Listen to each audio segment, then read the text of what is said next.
Well, hello guys, and welcome back to another Steven Universe Theory. In this episode, we will be taking a look at the possibility of a Jasper redemption arc. Now, when it comes to a Jasper redemption arc, there are two main camps. The camp that loves Jasper and can't wait for her redemption, and the camp that completely despises Jasper, and as far as they're concerned, she's rotting in hell at the bottom of that pit. Now, I lie somewhere in the middle, where I expect a redemption arc, but it's not going to kill me if it doesn't happen. Now, the reason I believe in a redemption arc that will happen is because of antithesis. Now, if you don't know, antithesis is defined as a person or thing that is the direct opposite of someone or something else. Now, I'll get back to that here in a second, but first I'll tell you guys about another concept. Now, I can guarantee you that this concept I did not come up with, but I use it heavily, and it relates back to antithesis. This is the idea of the neo-crystal gems, or neo-gems for short. Now, we all know the crystal gems are a group of gems that fought under rose quartz in order to protect the earth. I will fight in the name of rose quartz and everything that she believed in. But the neo-gems are almost the exact same as the crystal gems with one exception. The neo-gems also fight to protect the planet Earth, but instead of fighting in the name of rose quartz, they fight in the name of Steven. This would make the neo-gems just Lapis, Peridot, and Connie, if you want to be technical.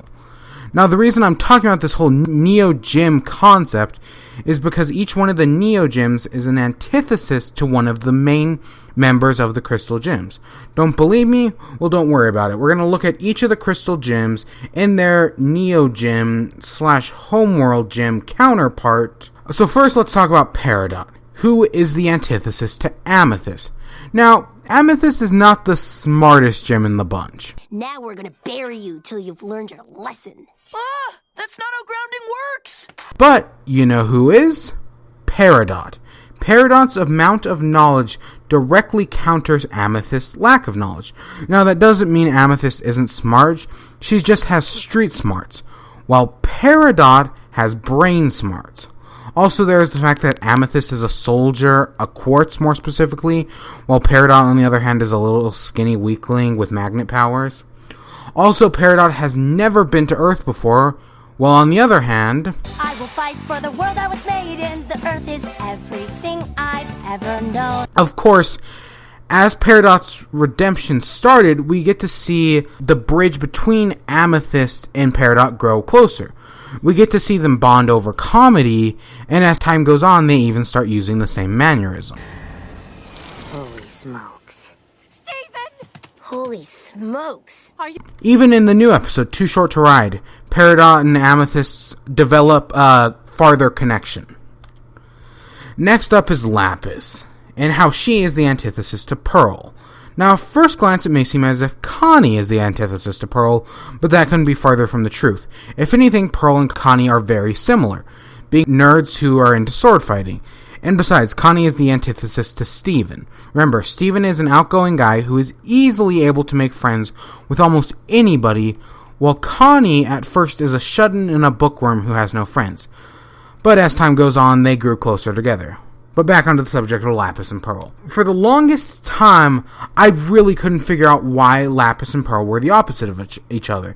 This was what was holding this theory back for so long, because it was my big missing connection. The reason why I think I had problems figuring this out was because I never considered Lapis a villain. I mean, like, she's done some evil things, and we'll get back to that later, but it was never that bad. But then one day, it finally hit me. But it's true. No matter how hard I try to be strong like you, I'm just a pearl. I'm useless on my own. I need someone to tell me what to do. How could I have known the gem contained in that mirror would be so powerful? The reason why Pearl and Lapis are opposites is because Lapis is a naturally strong gem, while Pearl, on the other hand, has to work hard just for a glimpse of strength. It's fine. I'll always have my memories of other worlds. But now I'm here, on Earth, forever. With me! Right. With you. So Pearl wants to go to space, huh? And you know who can go to space?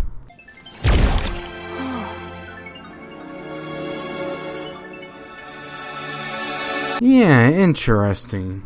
Now, much like Peridot, Lapis also started to align with her antithesis, but unlike Peridot, Lapis's similarities to Pearl existed from the very beginning.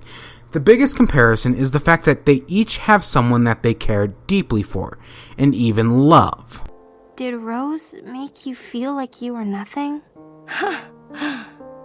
Rose made me feel like I was everything.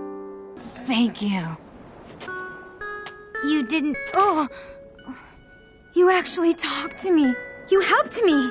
Now, we know Pearl was Rose's knight, and would give her life for her. On the other hand, Lapis, who honestly has taken a similar path, but for Steven, and hit the diamond, Lapis says the crystal gem's plan to stop the rubies is stupid. And yet she still goes along with it, only because Steven's there. Now, you could say she went along with the plan to protect Peridot, but honestly, I don't think Lapis really likes Peridot. Much like how Pearl and Amethyst don't get along, I bet Lapis and Peridot don't get along well either. Lapis just puts up with Peridot, and she's only giving Peridot a chance because Steven wants her to. Now, that doesn't mean their relationship couldn't grow closer over time like Amethyst and Pearl's have, but for now, Steven is probably the only thing stopping Lapis from flipping her shit on Peridot. Also, let's not forget the fact that Lapis literally was willing to sacrifice her life, forming Malachite just to save Steven, because at that time she clearly didn't care about the crystal gems. That's kinda big. Finally, we have to ask about Jasper, who is the antithesis to Garnet. Now, the obvious separation between Jasper and Garnet is that Jasper hates fusion. Oh, great. You're both out, and you're fused again? Why? Fusion is just a cheap tactic to make weak gems stronger. Quit embarrassing yourselves. I've seen what you really are. And the fact that Garnet is a fusion makes them obvious enemies. Now, Garnet can be a little rash. You are talking about things that you do not understand. Garnet, stop, please! It's not worth it. We're done here. Let's just go home.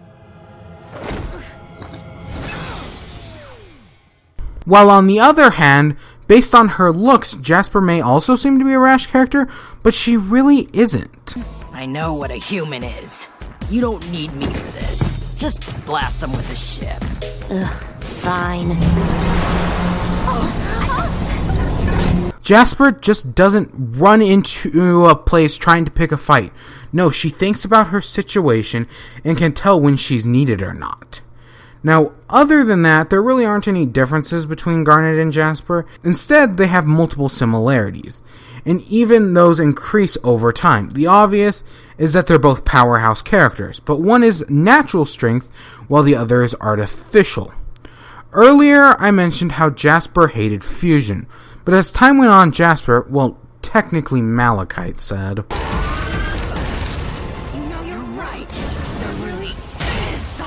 To this fusion thing. It's not just a cheap trick. Now, this definitely isn't Jasper and Garnet becoming closer, but instead acts as more of an understanding between the two.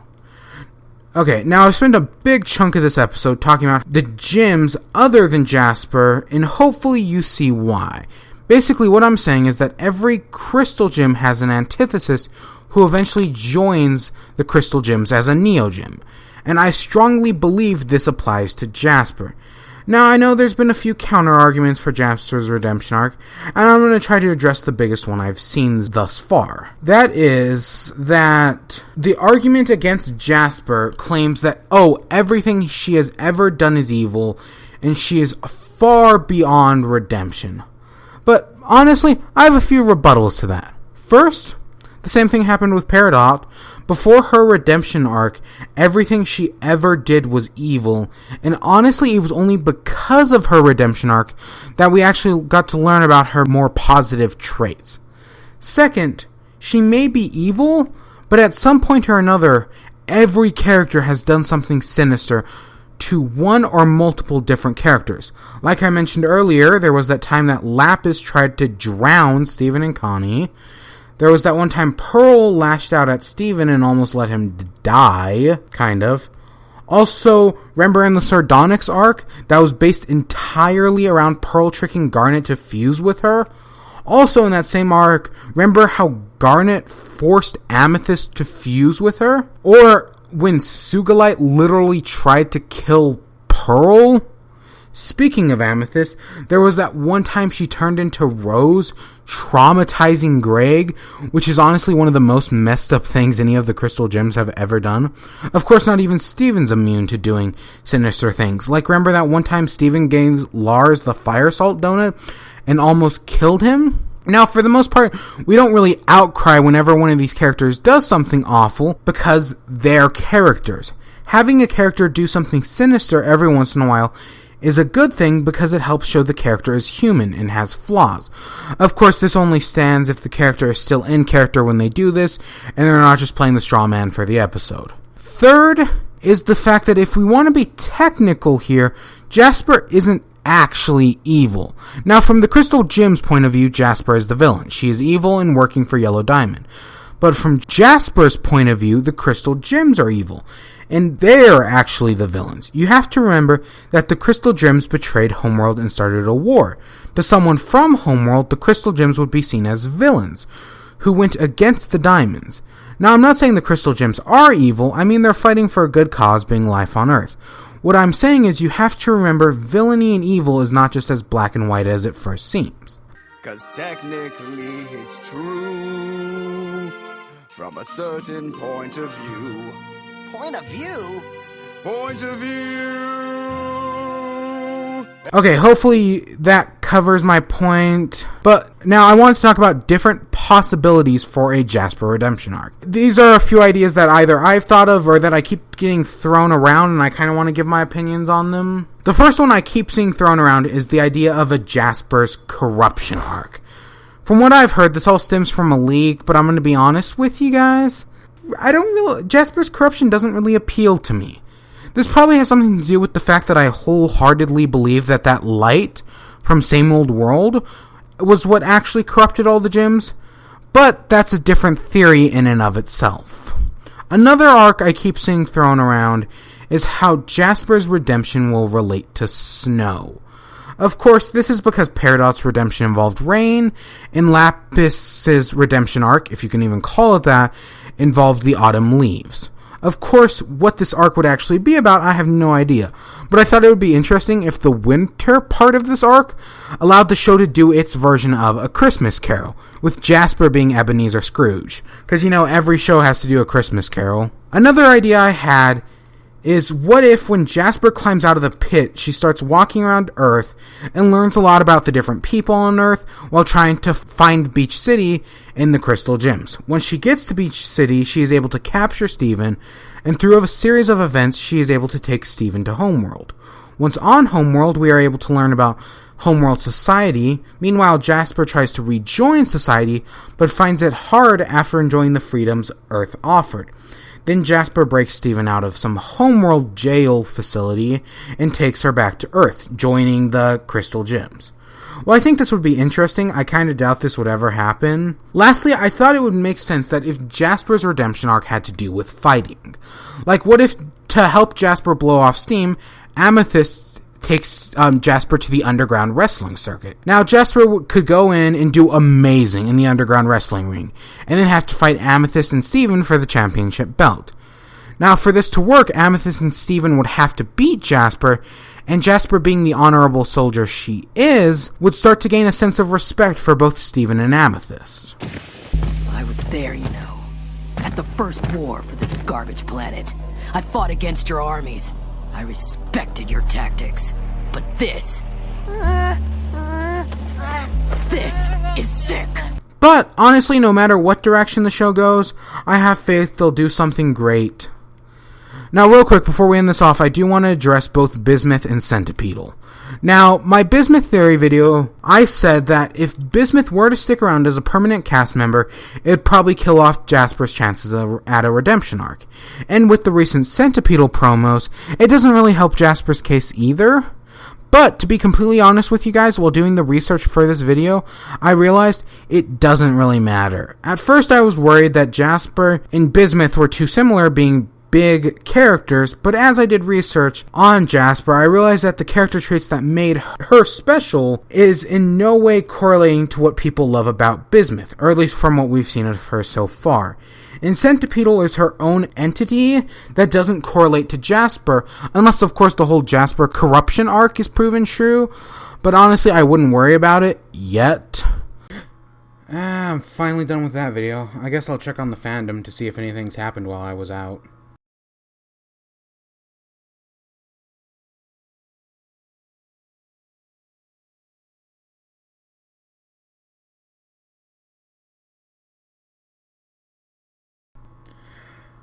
I can't tell if that made my job simpler or more complex. Screw it. But I hope you guys enjoyed, and if you want to rebuttal my theory, feel free to argue against me in the comments below. Also, if you're interested in any of my other content, I made a theory about the recent Bismuth promos, and I've also been reviewing each of the episodes in Season 3 thus far. But I hope you all enjoyed, and stay tuned for more. Until then, peace.